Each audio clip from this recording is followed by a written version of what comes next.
Cheers, guys. Epix 911, welcome to the Thursday, July 27th, 2017 edition of VR News.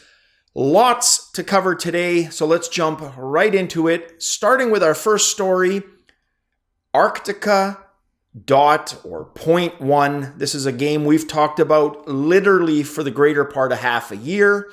Well, devs for that game have a video up showing 3 of their favorite weapons.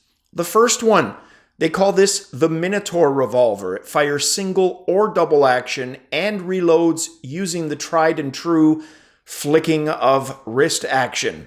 The second, the Carver. This is an electromagnetic smart pistol. It can reach enemies even if they are behind cover. And finally, the third, the Taipan, which is a short-range shotgun-like weapon. And as both the article and video points out, these just 3, literally, a small drop in literally a bucket full of weapons. This game is packed with them.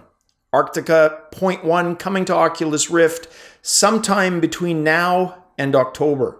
Next up, amateur program and space enthusiast Joe Chisholm has created Go for Launch. This is a historically accurate spaceflight simulator which allows you to pilot the rocket and capsule behind the Mercury spaceflight into Earth orbit.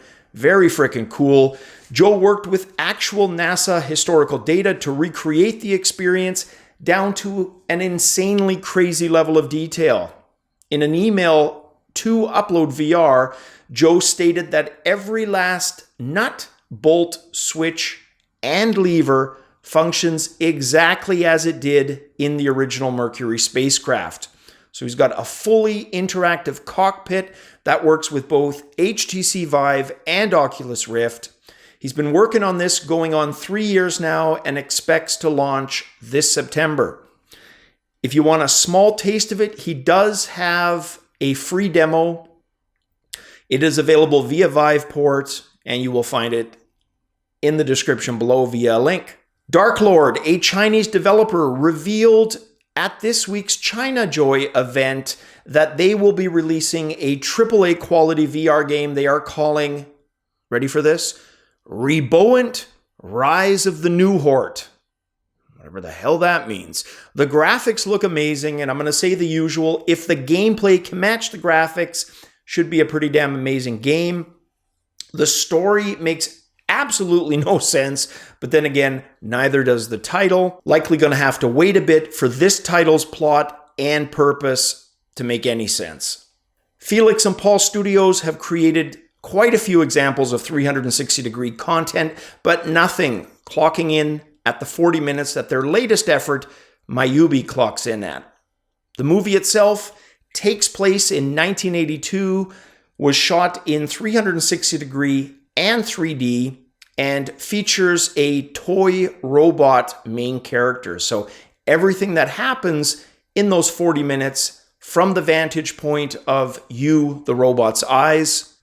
Reviews for the film say it isn't that great story-wise, but does highlight some better technology than we've seen in other examples of 360 with 3D to date.